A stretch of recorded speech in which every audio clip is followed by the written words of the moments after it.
Bueno, buenos días. Vamos a dar inicio a esta exposición. Nos convoca una cita de Lacan, que se llama El goce y es aquello cuya falta haría vano el universo. Esta cita la van a encontrar en Escritos 2, en su versión del sujeto y dialéctica del deseo en el inconsciente freudiano. Y para hablar de esta cita les voy a presentar a Sebastián Grendas. Sebastián es psicoanalista, ex miembro de esta institución, psicólogo de planta en el servicio de Hospital de Día del Hospital de Emergencias Psiquiátricas Torcuato de Alvear. Y Sebastián nos va a hablar de ¿qué soy yo? Un problema para el psicoanálisis. Así que bueno, adelante. Bueno, gracias Silvia. Bueno, buen día. Buen día. Un poco la idea es hablar algunas cuestiones alrededor de esta pregunta tan breve y tan problemática que nos convoca, digamos, es ¿qué soy yo?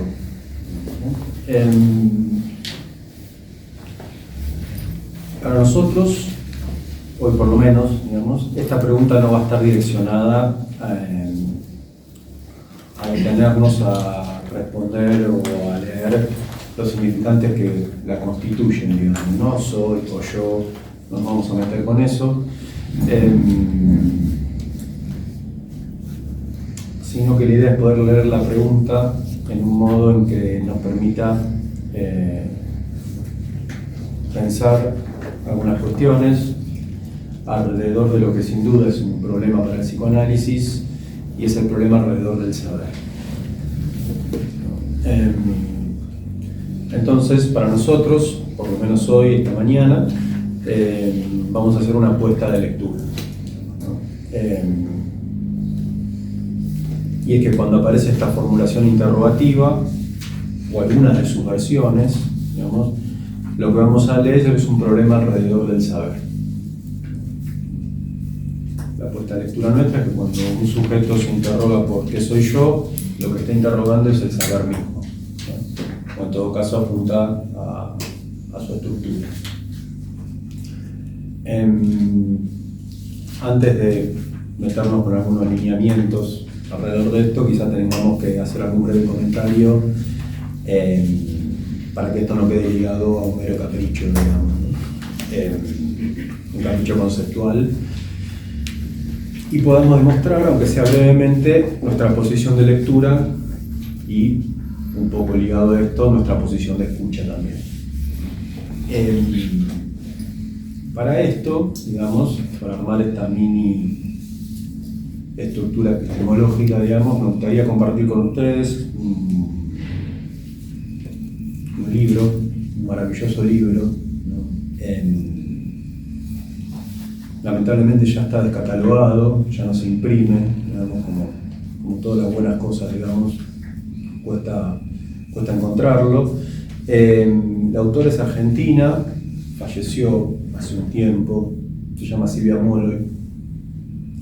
El libro que vamos a recorrer muy brevemente se llama Acto de Presencia, la escritura autobiográfica en Hispanoamérica. Es de 1991, Moloy lo escribió en inglés, porque ella se radicó en Nueva York.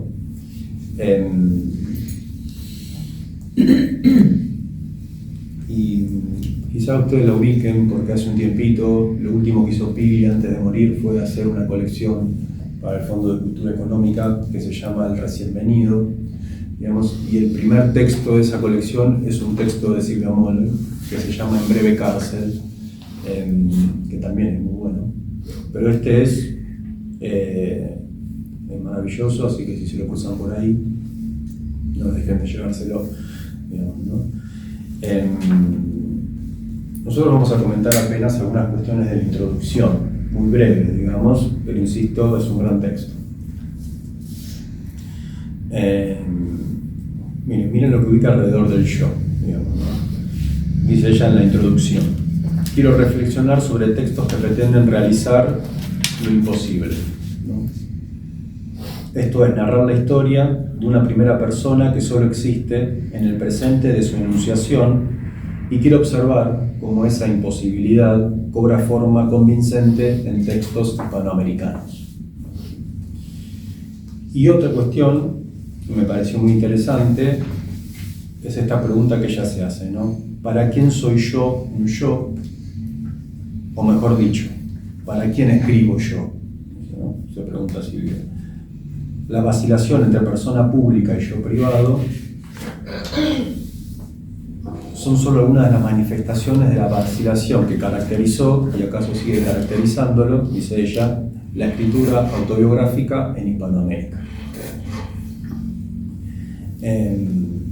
Obviamente nosotros no nos vamos a meter con toda la vertiente literaria, digamos, que es un poco como ella inicia el libro, pero lo que sí podemos ver es que con los grandes textos pasa algo que en verdad es algo que siempre decía Piglia, y creo que es un gran acierto de lectura por parte de él, digamos, ¿no?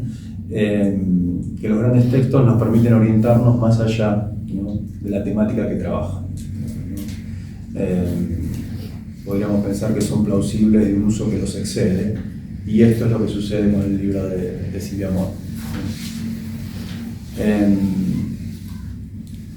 Entonces, si nosotros nos apoyamos en estas breves y contundentes, ¿no?, cita del libro de ella, podemos sostener, ¿no?, esta lógica que situamos en relación a la pregunta que el yo despliega en relación a la lógica del saber, ¿no?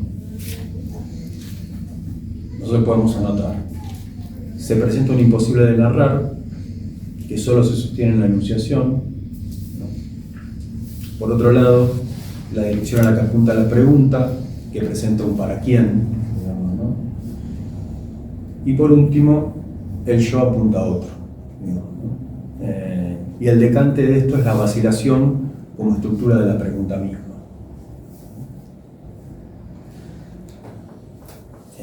Es como si Silvia Molloy, leyendo autobiografías hispanoamericanas, ¿no?, nos brindara un dato clínico de suma relevancia, ¿no?, que es que cuando un sujeto se pregunta por el yo o sus variantes, cuando se pregunta ¿qué soy yo?, ¿no?, interroga la estructura misma del saber. Eso va a ser como nuestra punta de lanza. A partir de esto, entonces, podemos ubicar que nuestra apuesta de lectura no es del todo errónea, ¿no? Si se nos presenta un sostén enunciativo imposible de narrar que se dirige al otro, y eso es la escritura de una vacilación, estamos en la lógica del saber, digamos, ¿no? Y a ello podría apuntar la pregunta ¿por qué soy yo?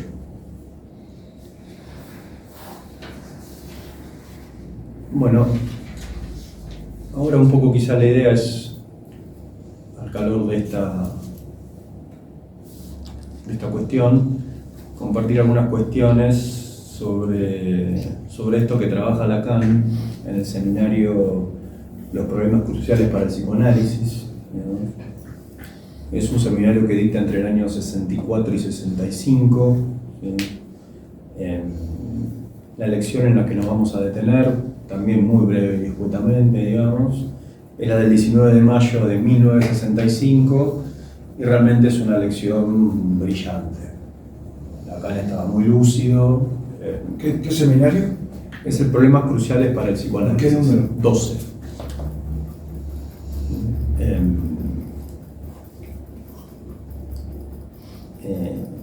Él estaba muy lúcido en esa clase, digamos. No digo que las otras no, pero en esta, la verdad, maneja una capacidad de síntesis y hasta de cierta claridad que es notable. Muchas articulaciones hace. Sí, es un seminario de muchas articulaciones. Sí.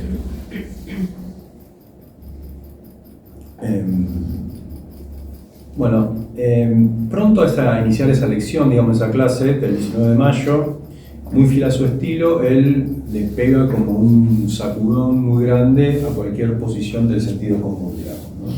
Entonces él hace casi una declaración de principios que dice: lo inconsciente es un saber, dicen, ¿no? Cuyo sujeto persiste indeterminado, ¿no?, en lo inconsciente. Y después, casi como al pasar, dice: ¿quién sabe?, ¿no? Y la respuesta que él da: el sexo, ¿no? Bueno, un poco lo que nosotros vimos en la introducción del texto de Silvia Molloy, nos lo había adelantado, el saber apunta a un imposible, ¿no? Y otra cosa de las cuestiones que a mí me parece interesante es que el saber inconsciente no determina el sujeto, ¿no? Sino, y no es una diferencia estructural para desaprovechar, digamos, ¿no? Que quien sabe es el sexo. Entonces la pregunta inevitable que decanta de esto es ¿qué implicancias tiene el saber del sexo sobre el sujeto? En principio, y siempre atendiéndonos a esta clase, digamos, podemos apuntar que el sujeto, en ese saber indeterminado, que el sujeto en ese saber queda indeterminado, digamos, ¿no? A mí lo que me pareció interesante es el estatuto que Lacan le da al indeterminado, ¿no? Y también me pareció bastante interesante porque no está relacionado a lo que nosotros podríamos entender por indeterminado, sino por el contrario, él le da la indeterminación en relación a esta cuestión que venimos viendo, le da un estatuto de certeza, de certidumbre. Él dice, el sujeto indeterminado por el saber del sexo adquiere una certidumbre. En este sentido, quizás Lacan está lúcido también porque nos enseña que quizás no, las palabras a veces se ponen en juego en la asociación significante, no en los diccionarios, ¿no? Porque si uno busca un determinado en el diccionario, está bastante alejado de ser una certidumbre, digamos, ¿no? Pero él lo ubica así. A mí eso me parece que es algo, a veces Lacan en estas pinceladas de lectura es más clínico que en lo que dice, ¿no? Porque no viene muy bien para escuchar a un paciente. Entender qué está diciendo, no tanto por lo que se sabe de esa palabra, sino por cómo la usa. Y él acá, indeterminación, la usa como certidumbre. Obviamente que lo demuestra, ¿no? No es que dice, bueno, cualquier cosa, sino que lo demuestra. Dice, el sujeto indeterminado por el saber del sexo adquiere una certidumbre, ¿no? La de encontrar su morada en la pura falla del sexo. Nosotros prontamente podemos escuchar, digamos, que él está acá discutiendo con Heidegger, ¿no? Entonces recuerdan que Heidegger, el latiguillo heideggeriano que circula por todos lados, ¿no? Es que el lenguaje es la morada del ser.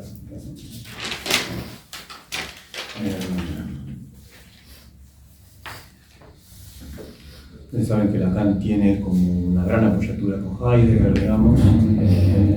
Tradujo una de las primeras traducciones de Lacan, es sobre un escrito de Heidegger alrededor del logos, digamos. Creo que en este momento, en estos años, él estaba muy metido con Heidegger, fue a buscarlo a la Selva Negra, digamos. Viajaron juntos, la anécdota dice, Rudinesco cuenta que en ese viaje Lacan lo llevó de una punta a la otra y demás, y Heidegger no abrió la boca, digamos. Tipo, lejos. Pero bueno, él lee esa sentencia heideggeriana diciendo que el sujeto encuentra su morada en la falla del sexo. No nos vamos a poner muy quisquillosos acá con disquisiciones filosóficas, digamos, pero lo que a mí me pareció interesante, y esta es otra cuestión quizá también que Lacan hace muy bien, digamos, es que él dice, yo no me voy a poner a discutir con Heidegger, digamos, esto no lo dice en el seminario, esto es una lectura mía, digamos, yo no voy a poner a discutir con Heidegger, digamos, desde lo que yo pienso, sino que le voy a discutir a Heidegger a partir de un autor, ¿no?, que él considera que conmocionó el pensamiento occidental, digamos, y nosotros tenemos que hacer una breve apuesta, ¿no?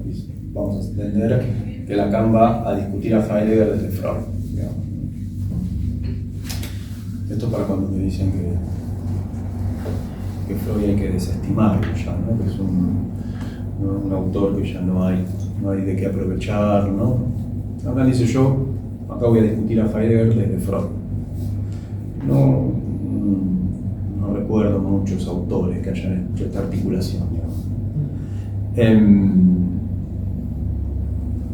Y me parece que eso es muy lindo porque también es un homenaje en acto, digamos.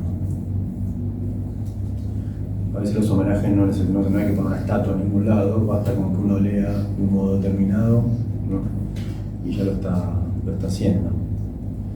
Entonces él dice, yo encuentro en Freud algo que un poco, nosotros tenemos que hacer un pequeño gatillo, una pequeña burla, a Heidegger se le escapó, digamos, ¿no? Y que Freud en cambio vio o escuchó. Dice que la enseñanza gira en torno al saber y al sexo.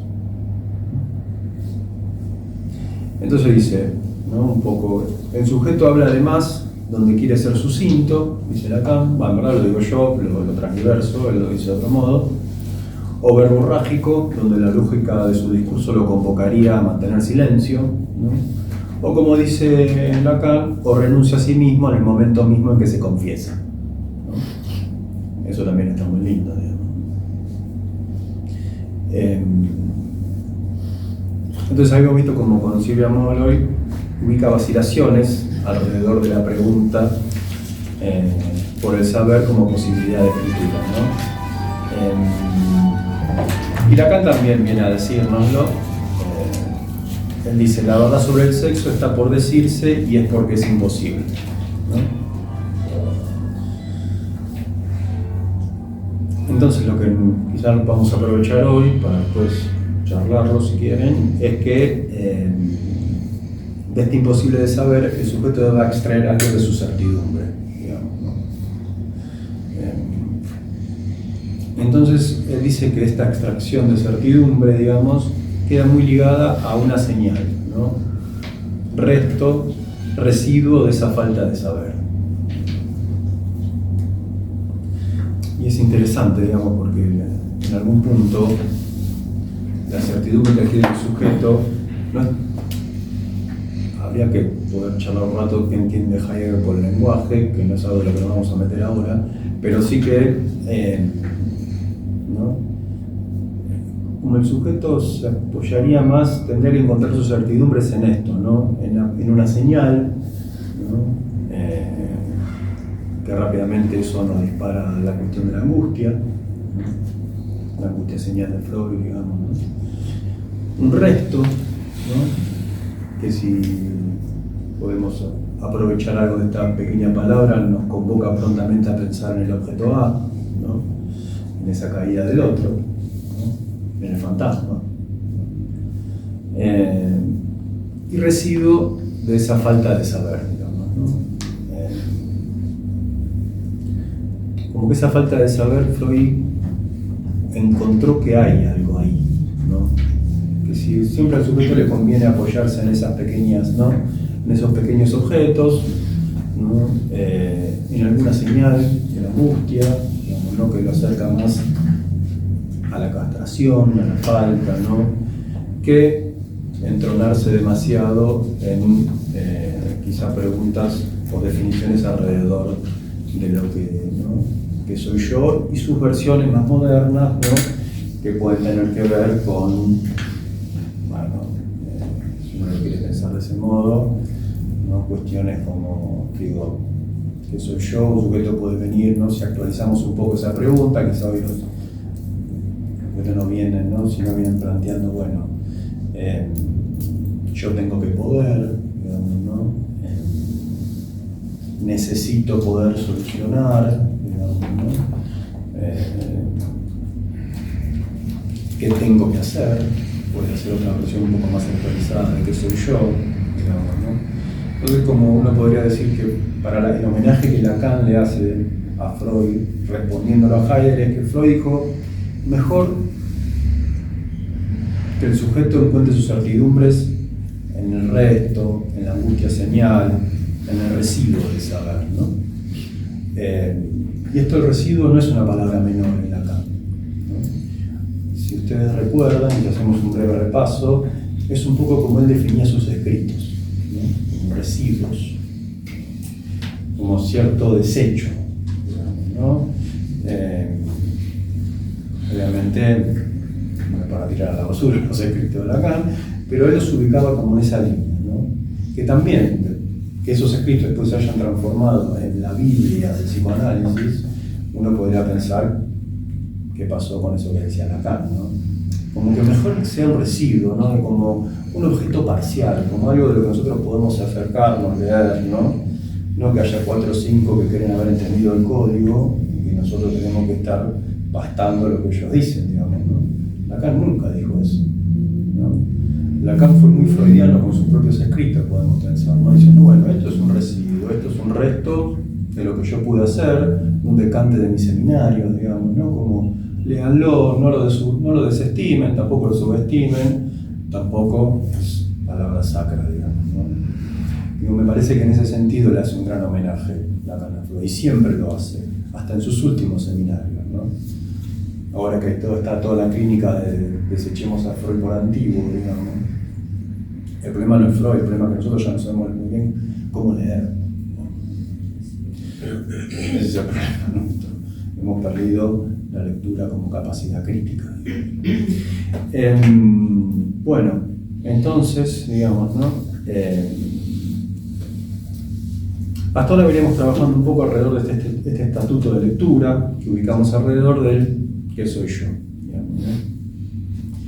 Vimos cómo Lacan va armando alrededor del saber un imposible y el sujeto indeterminado en ese saber. Él dice, la introducción del inconsciente cambia completamente el estatuto del saber. Uno se podría preguntar cuál podría ser el sentido del cambio en este estatuto. Y una de las cuestiones que nosotros podemos aproximar, digamos, debe haber muchas más, es que la indeterminación del sujeto queda ligada inevitablemente al significante.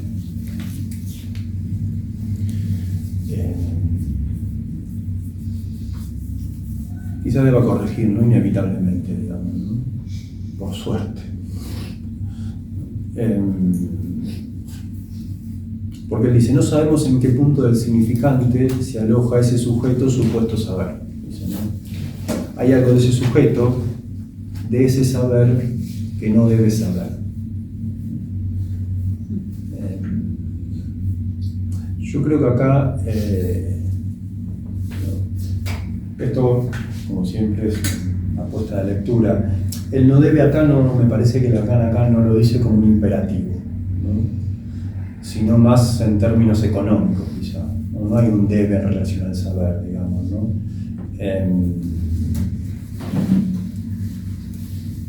No es un saber completo, ¿no? Es un saber con sus problemas, digamos. Es ambigua la... Sí, eso es cierto, como toda ambigüedad, digamos, se puede prestar. Por lo menos lo que yo puedo leer ahí no es que es un saber que no debe ser sabido, digamos, ¿no? Sino un saber que, si uno puede creer, está más convocando a creedores que otra cosa, digamos, ¿no? No es un saber ya instalado, digamos, ¿no? Porque si uno dice que si esto, pienso, ¿no? En esa ambigüedad que vos decís, lo leemos como una prohibición, ¿no? En primer lugar se pone un juego de que, ¿no? Si hay alguien que prohíbe, es porque hay alguien que sabe de lo que se trata, digamos, ¿no? En una prohibición hay un saber, ¿no? Que el otro no sabe. Si hacemos un ejemplo muy burdo y básico, un padre cuidando a un niño de que no meta los dedos en el enchufe, digamos, ¿no? Ese niño no sabe que si mete los dedos, lo más probable es que muera, ¿no? El padre sabe que la electricidad al cuerpo no le hace muy bien, por lo menos 220 voltios. Entonces, si nosotros entendemos que acá Lacan dice que este saber no debe saber, digamos, es como entendemos, bueno, acá hay alguien que la sabe y nos está diciendo que no, por ahí no.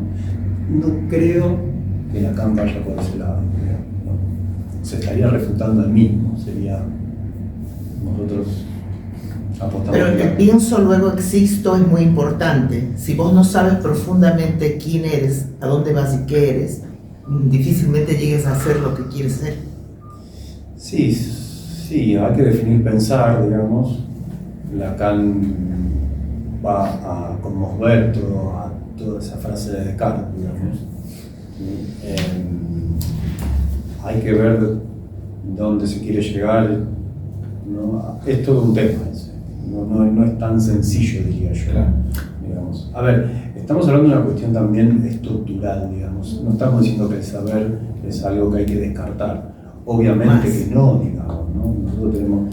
Esto Pille era muy... Si ustedes leen o buscan las clases que dio sobre Borges, él en un momento dice, nosotros cuando nos subimos al 60 en Constitución, tenemos que saber que termina el título, porque no me puedo subir al 60 y creo que va a ir a, ¿no? Abuelo. Claro, si no, es un, ¿no? Si no estamos en una guardia psiquiátrica, digamos. Realmente que el saber, el conocer, lo necesitamos, ¿no? Freud diría, no es que descartamos al saber, digamos, ¿no? Eso, ¿quién podría negar que necesitamos del saber como estructura? El tema es la estructura lógica del saber, ¿no? Si nosotros apostamos a que el saber explica todo, Freud nos recomendaría mejor con algún residuo del saber, no tanto con el saber como tótem, ¿no? Por lo menos en la clínica. Y por ejemplo, cuando Lacan dice que el analista es la teta, o sea, yo lo veo desde ese lado que se posiciona como el rol de madre, la que sabe para dónde ir, para dónde llevar al paciente, digamos. Sería, o sea, el saber de una madre requiere no solamente el conocimiento de libros, sino también un arte en el cual va aprendiendo a medida que va criando. ¿Podría ser una analogía? Sí, debo reconocerte que me sorprende un poco esta analogía del psicoanalista con la teta, pero no lo tengo muy fresco. Eso lo dice Lacan. Sí. Nunca lo leí, pero... Porque Y es la primera fase, la fase oral.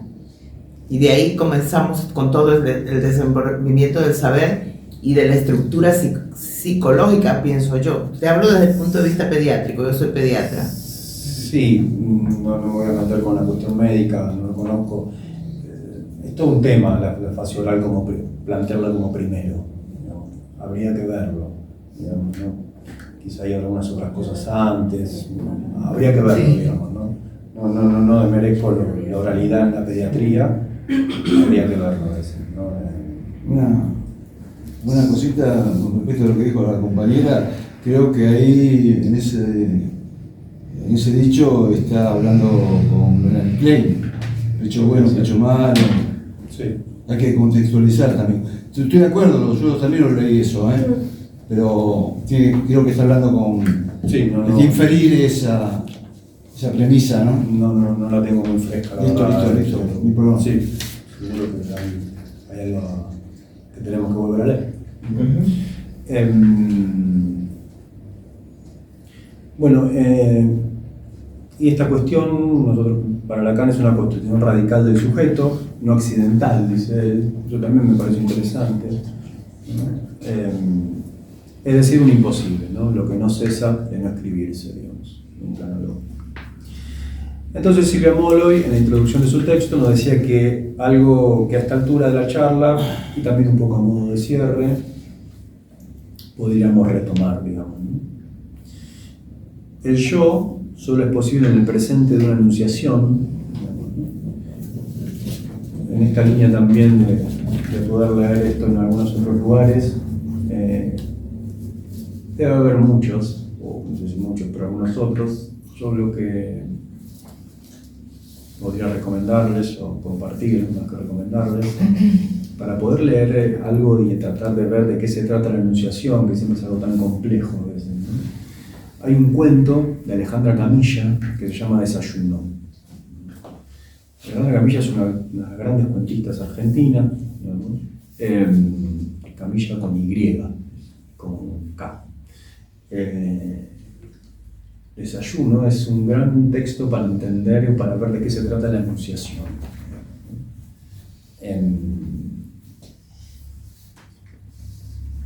Como podemos ahí ver lo que poéticamente se puede definir como enunciación. Cuando ustedes lo repasen, van a verlo. Entonces, el yo solo es posible en el presente de una enunciación, ¿no? Ahí van a ver. Hay una mujer que en presente habla, digamos, y Bueno, y van a ver de qué se trata eso, ¿no?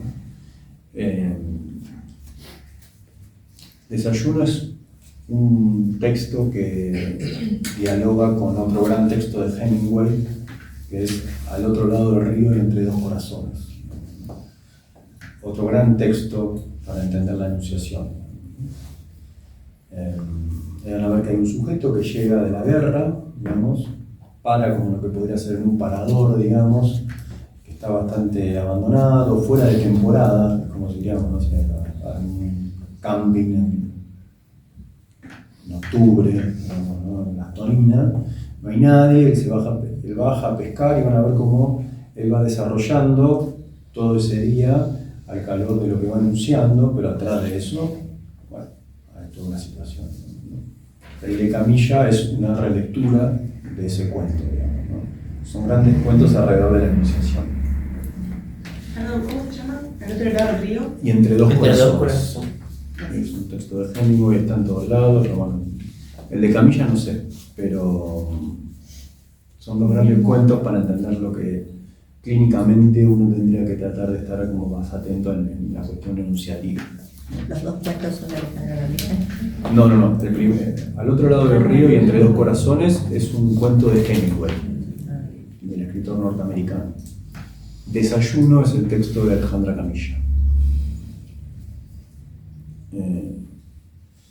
Y que decía que Desayuno es un poco una relectura de Al otro lado del río y entre dos corazones. Entonces tenemos el yo en el presente de una enunciación, digamos. Nuestra conjetura al momento de pensar la pregunta ¿qué soy yo? Era que por su estructura lógica apuntaba la pregunta del sujeto por el saber. Casi como un dato clínico que podemos recolectar de toda esta breve charla, digamos. Entonces quizá podamos acercarnos a una idea, ¿no? Que la enunciación de un saber por parte del sujeto lo catapulta a la pregunta que es ¿quién es el que sabe? La certeza de lo imposible también, digamos, ¿no? Y el sexo como lo imposible de saber. O sea que la enunciación no es más que el decir del sujeto en falta. Y que ustedes, si leen estos dos cuentos, debe haber un montón más, digamos, hay un montón más, digamos, ¿no? Pero estos dos cuentos van a ver que es un poco, la estructura de estos dos cuentos es el decir de un sujeto en falta.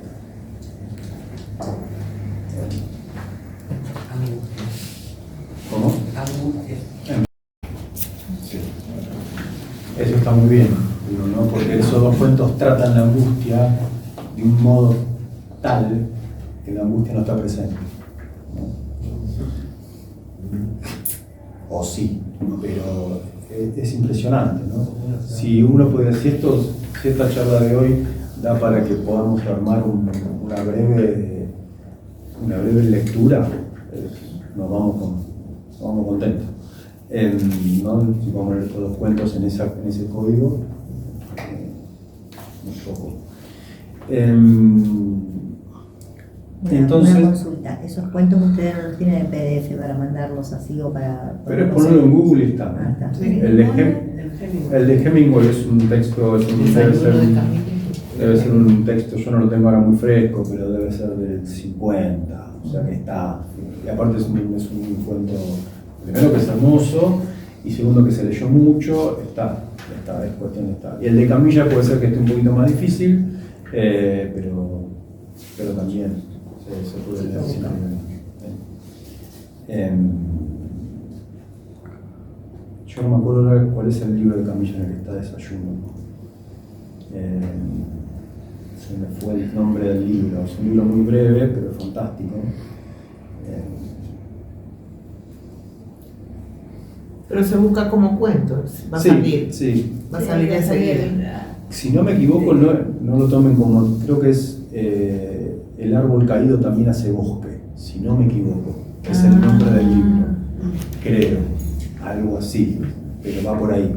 El primer cuento de ese libro es Desayuno.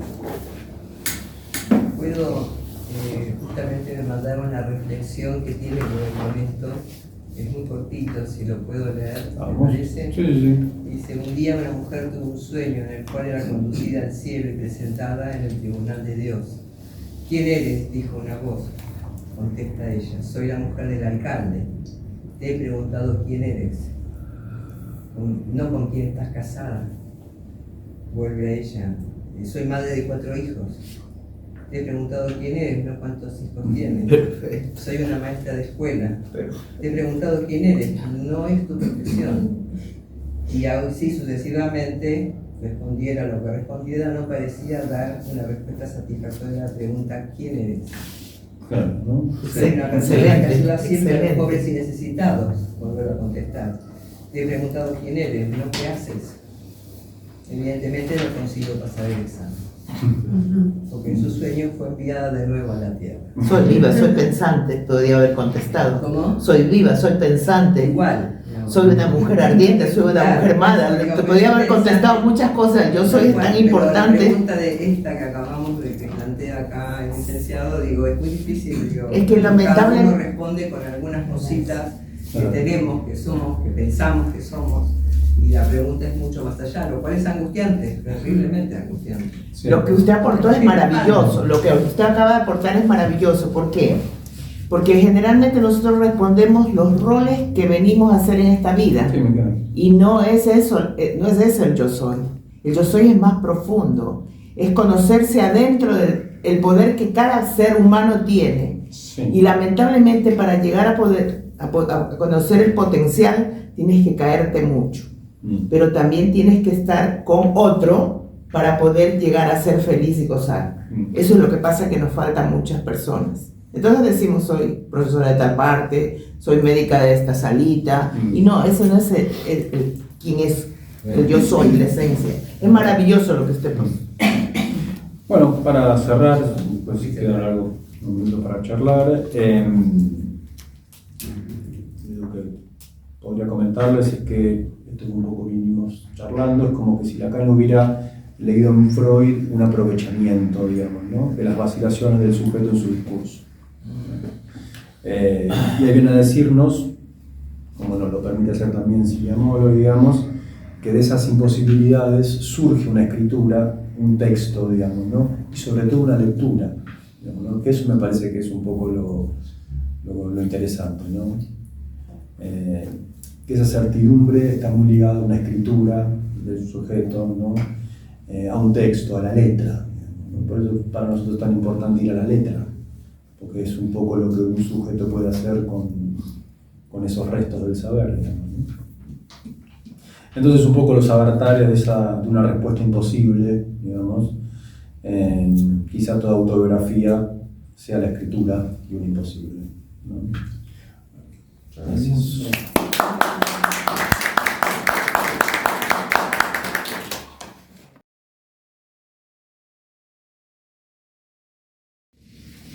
Bueno, le voy a presentar a Irene Gil.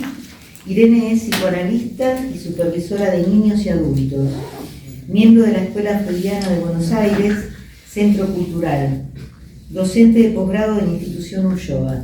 Y ella nos va a hablar del goce en el síntoma, intervenciones en la clínica. Y bueno, los dejo en compañía de Irene. Bueno, buenos días a todos. Creo que hoy necesitaríamos micrófono porque estoy saliendo de una gripe, así que si no se escucha me avisan.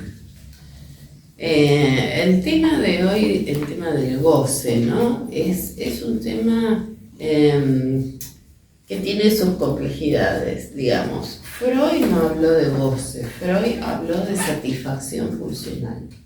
Y es Lacan quien va a hablar de goce. Entonces, el goce es una característica paradojal de la satisfacción sexual. Y Lacan, digamos, en su tercer momento de la enseñanza, ustedes saben que Lacan empezó trabajando primero sobre el registro del imaginario, luego el seminario 5, por ahí, el registro de lo simbólico, donde hacía todo ese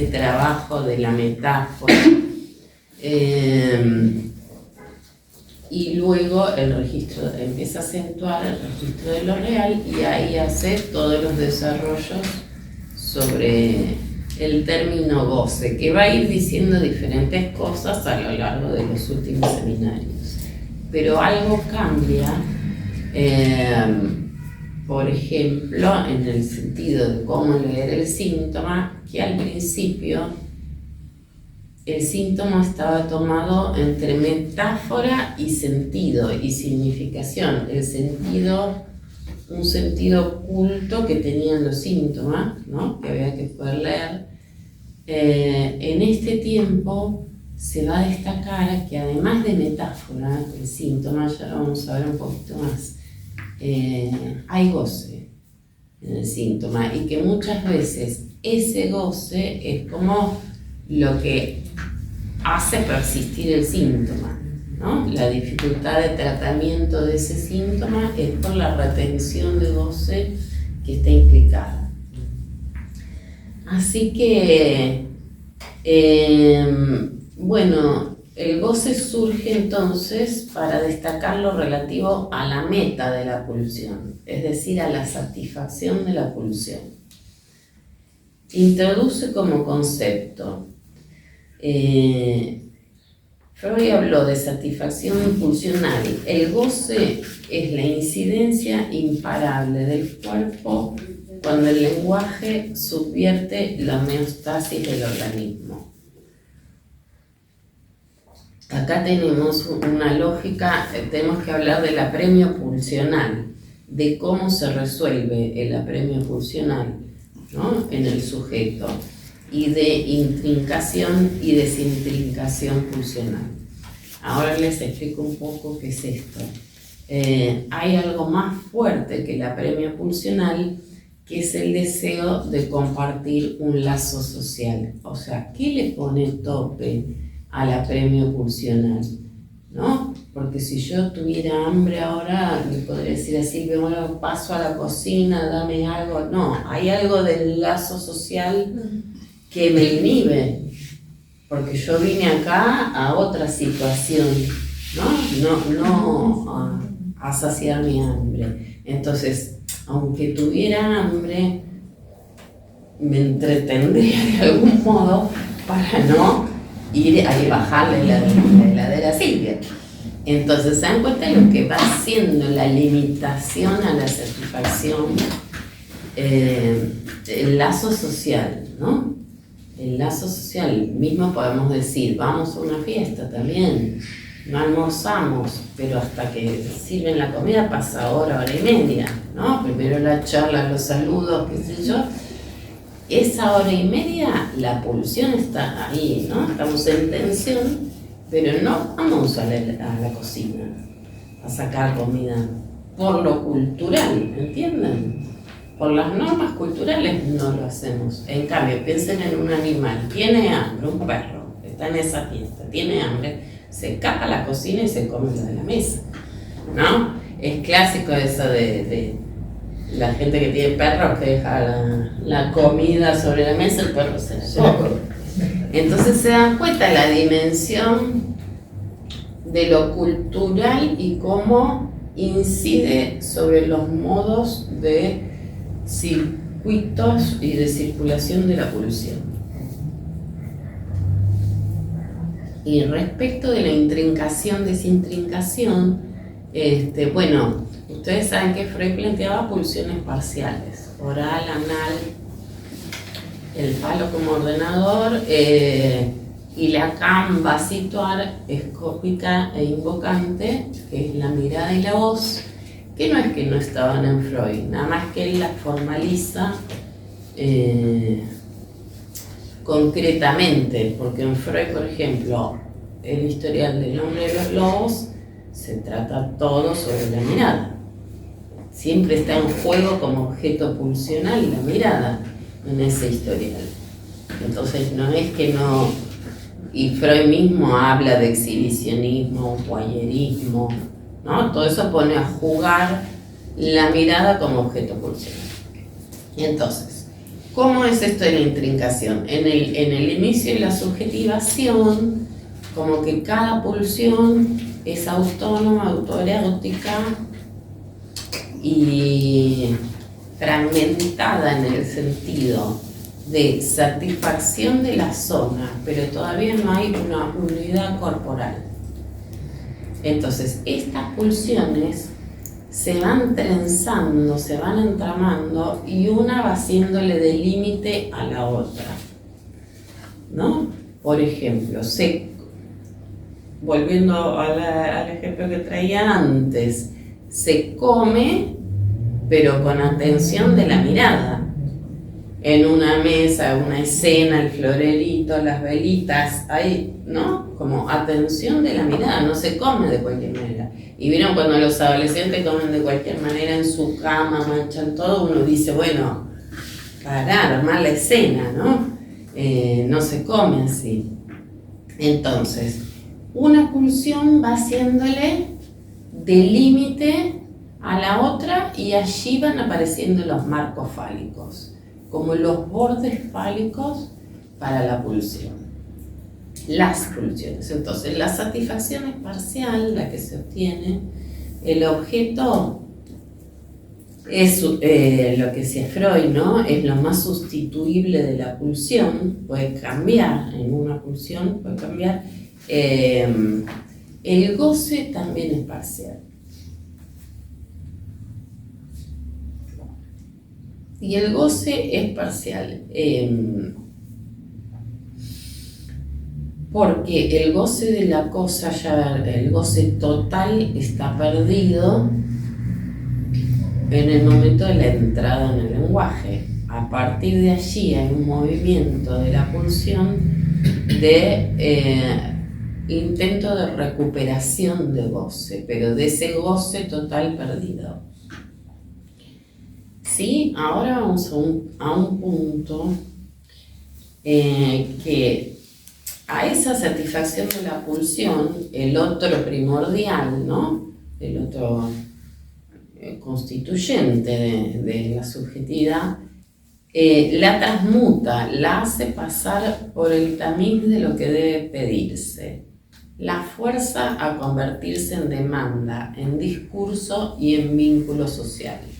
Entonces, en este proceso de subjetivación, lo que inicialmente podía ser un apremio corporal, ¿no? La sensación de hambre entra en el circuito de la demanda de lo que debe pedirse, de lo que hay que esperar, ahora no, bueno, el chocolate ahora no, ¿no?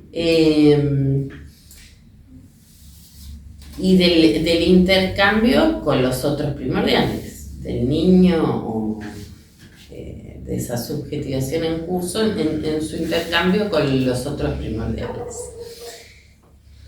Desde entonces, cada demanda es el resultado de ese pasaje, quedando como un mito de origen el supuesto de la plenitud de un goce anterior para siempre perdido.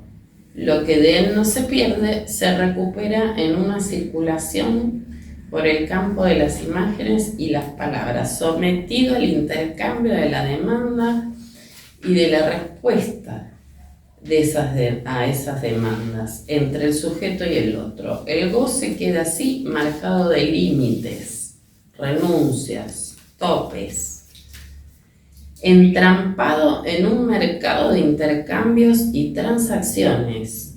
Este es el sentido fuerte de hablar de economía de goce, condenando a la insatisfacción solo pobremente compensada por las satisfacciones sustitutivas, cuyo gusto no hace olvidar el amargo sabor de la pérdida.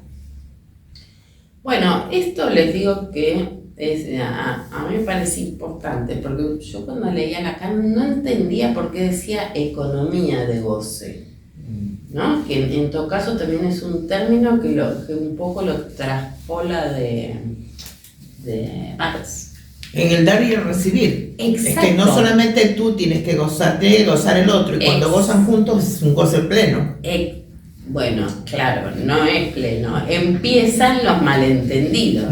No me estoy refiriendo a lo sexo, Sí. Me estoy refiriendo a, por ejemplo, usted me está dando mucha instrucción, Sí. la estoy recibiendo, yo estoy gozando, mentalmente, espiritualmente, y ¿quién me dice si no remueve algo de mi estructura? Exacto. Porque el goce no solamente es sexo, ni tampoco el apetito de devorar de comer, es el llenar tu mente de lo que el otro tiene y poder transmitir al otro. Cuando eso es armónico, es goce pleno. Claro, pero el punto interesante es cómo empieza a entrar en esta intercambio, ¿no? Regulación, por eso dice economía. Economía de goce en ese caso es un intercambio. Claro, como leyes de intercambio. Porque hay un otro con el Porque cual hay yo vivo otros con los que convivo, como lo podemos observar constantemente, cruzo en rojo, ¿no? Como que aparece todo el tiempo esto que es regulado y reordenado y encauzado, ¿no? En sociedad. Ahora, hay una nostalgia de un goce total del paraíso perdido, ¿no? Cuando yo era chica, qué feliz, ¿no? Que lo podemos escuchar en la clínica, donde siempre hay un lugar de paraíso perdido. O cuando tenía esta pareja, no volví a sentir esa plenitud, no me volví a enamorar, ¿no? Siempre hay un paraíso perdido. Y entonces, respecto de ese paraíso perdido, estamos en pérdida tratando de reencontrar algo, ¿sí? Tratando de reubicar algo de ese goce perdido. Ahora, vamos un poco al goce del síntoma. El goce en el síntoma. El goce en el síntoma es la relación paradójica y resuelta entre el placer y displacer de la satisfacción sexual en el síntoma. Ustedes saben que Freud ya hablaba, ¿no? De satisfacción en el síntoma como transacción entre dos instancias, la pulsión y la defensa, el rechazo de eso que llevaba a que la pulsión se satisfaga por otras vías en el síntoma. Por eso Freud lo llama satisfacción degradada. Degradada respecto de qué? Respecto de la genitalidad, por ejemplo. Por ejemplo, Isabel de R.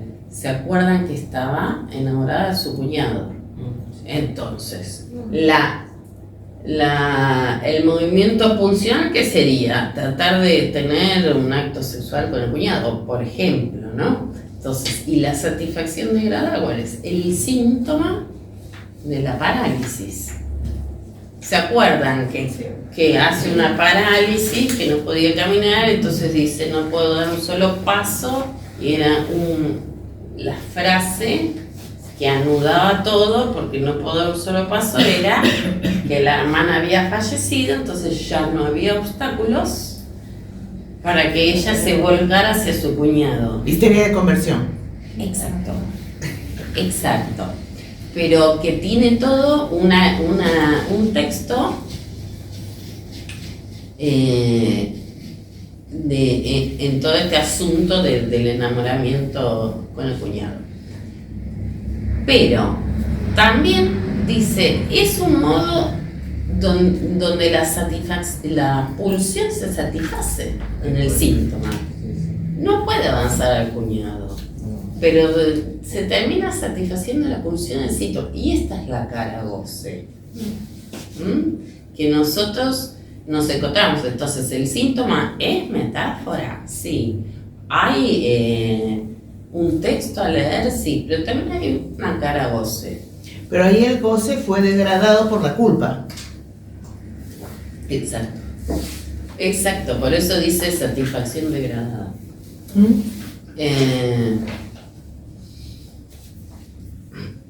Pero el tema es cómo se continúa el síntoma, ¿no es cierto?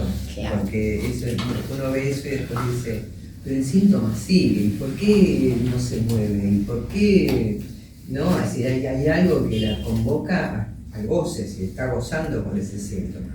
No lo abandona.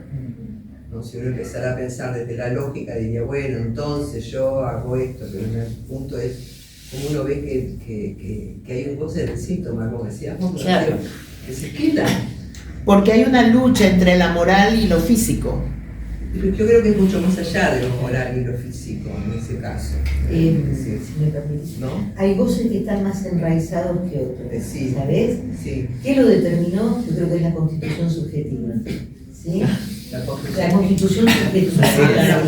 ¿Sí? Por eso hay síntomas que se levantan fácilmente, entre comillas también. Y hay otros que nos dicen, no, ¿qué pasa con ese síntoma? A ver, ¿cuánto hace que estamos dando vueltas sobre esto? ¿Sí? Y no, Se tratamos de cronifica. reducir con la palabra, achicar, pero sigue. O fijaciones de goce primarias, muy primarias, que para el sujeto ni siquiera pasaron por el inconsciente, mucho menos por la conciencia, y están operando, ¿no? Y además terminan siendo así como constitutivos, es decir, en un punto no podés tocarlos tampoco, porque forman parte de la constitución de ese sujeto. Sí, o podés muy avanzado, un análisis avanzado, ¿no? Sí, claro, con herramientas como para. Cuando ya Sí. de eso se puede abordar, se puede hablar, se puede mirar, pero igual, bueno, son puntos muy resistentes. Ahora, Sí.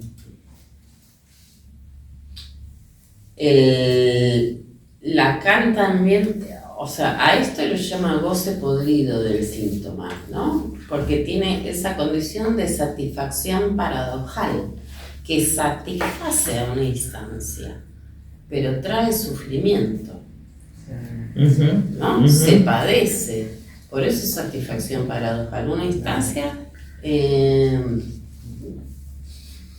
se satisface, que es la pulsional, y otra sufre, que por eso nos consultan. Bueno, tengo las impulsiones, por ejemplo, ¿no? Una conducta que no puedo parar y termina sufriendo, padeciendo esto. Y por eso pasa también que en general en estos puntos quien comanda es el ello, ¿no? Ello comanda. Porque pasa también que está la afirmación en el mismo momento de la negación. Por ejemplo, voy a controlar la ingesta de alcohol. En el mismo instante que se está sirviendo un vaso, le está pensando qué pasa ahí, ¿no? Una instancia dice una cosa y otra dice otra. En el mismo momento que se está sirviendo un vaso y ya se está pasando de la medida de alcohol y dice, no, el pensamiento... Yo debía dejar de tomar. Claro, yo tendría que dejar de tomar, claro. Esto de se está pasando y me dice que hay una falta de límite. Está pasando. ¿Se está pasando? Sí, claro. Mientras digo, voy a dejar de tomar alcohol, Estoy tomando. está tomando. Bueno, pero hay algo que no puede parar. Hay algo que no puede parar. Aunque el sujeto se lo proponga, hay algo que no se puede parar, ¿no? En esto que Freud habla de más allá del principio del placer, o si no, hoy no tendríamos mujeres que mueren, porque en el momento que te dan una cachetada, lo dejas, pero es mucho más fuerte, hay un goce ahí. Claro, y el pegador también podría parar, y no para, porque... Y no, pesado La masoquista. última vez, prometes la última vez, pide perdón y lo vuelve a hacer. y el circuito vuelve, Claro, vuelve. ¿entienden? Y el circuito se reanuda ante la emergencia del próximo conflicto, se reanuda ese circuito. Entonces, bueno, no sé si estamos en hora. Pero se puede gozar en el dolor. Ahí vamos, dices, es el dolor. Lacan lo Se puede gozar en el dolor. Yo creo que eso ya es ser loco. Lacan lo relaciona con el dolor. El único dolor que a mí me hizo gozar fue cuando tuve mis 2 hijas. Súper que gocé, pero plenamente. Fue un dolor terrible que ya ni me acuerdo, pero al verlas dije, qué belleza. Gracias, dolor. Pero Bueno. los otros dolores que Ahí ya era tienes que uno superarlo, evadirlo o sanarlo. Se goza y se sufre a la vez. Y por eso es complejo el concepto de goce. Se goza, pero no en el sentido de gozo, de cómo disfruto. Acá... De satisfacción, de satisfacción. En relación, me refiero a la satisfacción. Claro, en relación a tu pregunta hay algo muy interesante, que Lacan en la tercera, que es una conferencia que da, dice el goce de la vida, como tratando también de ordenar, de que hay goces, porque también hay goces de la vida, goces anudados, goces que nos hacen crecer. Lo que vos decías, bueno, de esta reunión puedo estar obteniendo un goce, Por supuesto. que es vital, que es anudado. Entonces se va a hablar de goces anudados y de pulsiones desintrincadas que se libera una y que lleva más bien a la ribera de la muerte. Porque si yo tomo tengo una ingesta de alcohol desmedida, me lleva a la ribera de la muerte, ¿no? Entonces, ese es un modo de ordenar la cuestión, ¿no? Pulsiones intrincadas o pulsiones desintrincadas. Esta intrincación se va produciendo en el origen de la subjetivación, ¿no?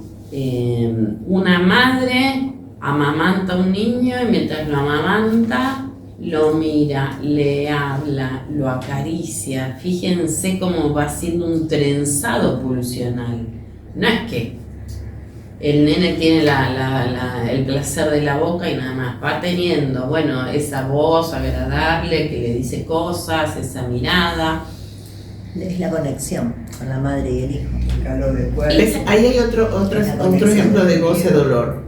Porque a veces te duele la lactancia. Vaya que duele, pero qué placer porque estás alimentando a tu bebé. Claro. Claro. Yo me pregunto Te la lastima a lactancia, veces, te porque- lastima e incluso seguís intentando de darle el pecho porque es sano. Claro, es claro, sano lógico. para mí. Y Pero no importa el creo que- dolor. Bueno, ahí habría que ver que sí. Hay madres que los hijos tienen ya varios dientes y siguen amamantando, sí. Sí, con lo cual habría que preguntar si es una cuestión solamente de suponer de que es buena la leche materna o hay algo de esa madre Que no lo que puede, tiene que ver más es con un la apego que relación no con el puede. Claro. Que no puedes soltar. Sí. Sí. Hay una charla que vino dando una especialista en psicosomática y ella dijo algo muy importante en esto que están trayendo las compañeras, que no solamente mirar al bebé, sino que mirar a la madre, porque es lo que muchas veces descartamos, para que mirar si realmente hay una madre suficientemente buena, porque es lo que está constituyendo, es el gran otro. Claro. Claro, vos decís desde el analista. Claro. Claro. Está la madre que tiene la conexión con el niño, con su hijo, cuando está amamantando. Tiene esa conexión. El bebé con su mamá y la mamá con su bebé. Y está la otra parte, donde uno muchas veces ve una madre amamantando a su hijo, donde está el bebé llorando y se le salió, y la mamá con el celular, o está hablando con la que está al lado. Yo creo que ese momento es único, la conexión del hijo con la madre cuando va a alimentarlo. Es único y es instituyente Exacto. para el niño. El niño va a acomodar la mirada si lo miran, Sí. ¿no? Y si no lo miran, no va a acomodar Como su un mirada, descuido, como un ¿no? descuido. Sí. Va a ser son niños graves que no pueden ni fijar la mirada en un punto. Tienen una mirada así como que circula pero no se fija en nada. Claro, sí, sí. Y así van creciendo los chicos con todas las problemáticas que traen después, porque el descuido y incluso los vínculos en la familia también, uno lo nota, los chicos en los colegios y todo eso, Claro. esa Ahora, falta. respecto de lo que traía ella, que es muy interesante, bueno, cómo trabajar con las mamás, porque incluso cuando nos consultan por un niño, la mamá no puede ser un obstáculo, algo que nos tengo que sacar de encima, sino que esta mamá, cada mamá con sus dificultades, bueno, tenemos que trabajar con ellas desde ahí, en los puntos de falla de su función materna. que, a ver, en la mayoría de los casos no es por crueldad, sino es por límites en su propia estructuración, ¿no? Porque uno cuando se adentra empieza a escuchar que, bueno, a los nenes los quieren, pero por ahí no los estimulan, ¿no? Hay como muchas fallas en su función, pero si el analista dice, qué madre cruel, resistencia, y se pierde la oportunidad de que es absolutamente necesaria trabajar, digamos, también con la mamá.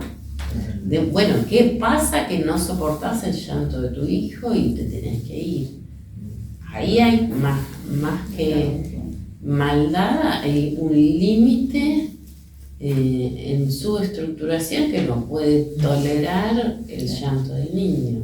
No, y también el síntoma de la deprivación posparto, deprivación posparto, claro. Ese es el síntoma primero. Depresión posparto, algún acontecimiento así inesperado que la dejó fuera de juego y no conectó con el bebé. Hay accidentes a veces que hacen que las madres queden fuera de juego. Y no, porque esta conexión es libidinal, como ustedes decían, bueno, duele, es de deseo, ¿no? Es libidinal, no es de administración de cuidados y nada más. Es de deseo. Ese es el detalle más fuerte. Claro. Porque a veces uno lo que escucha es eso, pero yo hago esto, hago lo otro, lo demás, ya no le falta nada. Claro. Y tengo una buena escuela. Claro. Tiene buena comida. Hay algo más que no se está dando. Claro. Que no está apareciendo. Exactamente. Claro. Exactamente. Entonces, el punto es ese, ¿no? Que las fallas de la función materna yo creo que son parte del análisis con niños. Y retomando tu pregunta, si tenemos una paciente adulta también que empezamos a escuchar, sí, también, que no atiende al niño, que no sé qué, que en el colegio la citaron y ella no dio mucha importancia, que minimizó esto, minimizó lo otro. Bueno, por supuesto que escuchamos ahí, ¿no? Y abrimos a ver de qué se trata. Manoni dice que, no sé si lo conocen, pero sí. Bueno, él dice que el niño es el portador del síntoma de los padres. Claro. Claro. Sí, por eso uno cuando en la escuela ve el comportamiento del niño ya sabe qué es lo que está pasando en la casa también, ¿no? Igualmente creo que no es tan matemático, ¿verdad? Pero hay que estar como en alerta, ¿no? En prestar atención no solamente porque es tan compleja la situación y verlo. Y retomando un poco lo que dice el goce, me hace ruido esto, por ejemplo, el trastorno de alimentación, por ejemplo. Hay un goce ahí, sí, en el cual hay un sobrepeso y después la persona se sigue alimentando, sigue comiendo de más y hay un goce y también hay un dolor, un sufrimiento. Sí. Sí, hay un goce, hay una satisfacción pulsional, ¿no? Una pulsión satisfaciéndose, hay un ello. Es que ya se descubrió, la obesidad es una enfermedad inflamatoria crónica y un desbalance en la estructura psicológica de la persona obesa. Yo a veces te digo sinceramente, ni hambre tengo, pero soy compulsiva. Y en ese momentito o sea, yo como médica sé que estoy haciendo mal, como persona digo, pero me estoy deformando, pero ay, qué placer que comí. ¿Ves? Entonces tiene razón. Ese placer le da algo. Lo mismo que el alcohólico lo ves con y no. Como persona, le está faltando algo en el entorno. Y la otra familia, parte es peor, la que los chicos que son anoréxicos, bulímicos, terrible. Porque me quedé pensando en el síntoma en los chiquitos. Cuando aparece un chico, vos trabajás con chicos, digo, el goce en ese síntoma, ¿cómo sería? Porque es complicado, digo, pensarlo cuando aparecen chiquitos con enuresis, ¿no? Sí. Con trastornos de la alimentación.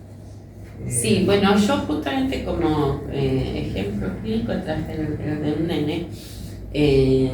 El síntoma, como decía ella, ¿no? Habla algo de la verdad de los padres. Muchas veces los síntomas de los niños los podemos leer como efecto de subjetivación del niño, como ¿no? Que tienen que hacer una enuresis para que los padres consulten, por ejemplo. La mirada del otro. Para lograr la mirada, todo lo que es conductual, ¿no? El moverse, el llamar la atención, el desorden conductual en los nenes, para lograr la mirada. Claro que sí. ¿No? Y por ejemplo, yo les cuento, cuando veo esos chiquitos que tienen enuresis, porque veo que ya el contexto de la familia es muy desordenado, no hay una contención de los padres a ese niño. Entonces yo con los padres y con los niños les hago el juego del calendario, les digo, ¿a ustedes les gusta el sol, la lluvia o las nubes? Entonces les doy el calendario. Bueno, el próximo mes vas a traer todos soles porque no te vas a orinar. Pero lógicamente primero nosotros los pediatras descartamos la parte física, la parte orgánica, claro, que no tenga algún reflujo, alguna anomalía uretral, todo eso. Pero casi todas las enuresis son de índole de acá. Claro. Y entonces tú te das con los padres. Por eso es que yo vine, me interesó mucho porque necesito ayuda para esos chicos. Para poder Claro. ayudar a esos chicos. Claro. Lo que es Los mando al psicólogo, más vale. Pero si ayudo a los padres, Claro, estaré haciendo una buena labor. claro. Yo Derívelo. decía, Claro, tiene que ser tratamiento. Sí, yo tengo una consulta. no, la pregunta, lo que quería decirte es esto de lo que acabas de decir del efecto de subjetivación, pero lo que habitualmente aparece como entre paréntesis es lo que quiere llamar la atención, Sí, o como un problema como que una hay que- cosa de minimizar Sí. el drama, ¿no? Sí, o como un problema que hay que resolver rápido. Bueno, Y, ¿no? claro, y ahí hay que Y aparte dramatizar se- y llamar la atención. Claro. Hay que dramatizarlo, porque muchos padres, una lectura muy light de la cuestión, quiere llamar la atención. Bueno, veamos por qué quiere llamar la atención. Porque otro chico hace otra cosa, ¿no? Entonces, no hay que perder de vista lo que dicen los padres, porque también es importante para trabajarlo. Sí, Aunque sí. sea solo el mero hecho de decir, hay que llamar la atención. Por eso lo hace. Sí, tal cual. Claro, ¿no? Ah. Hay que poder leer qué está pasando, ¿no? En ese entre, porque todo esto que estuvimos hablando hoy es que hay un entre, ¿no? Entre el niño y el otro, entre el niño y sus otros, en esa circulación de demandas. La demanda es también demanda pulsional, porque en tiempos instituyentes me faltó introducir el concepto de goce fálico, ¿no? Goce. La madre obtiene goce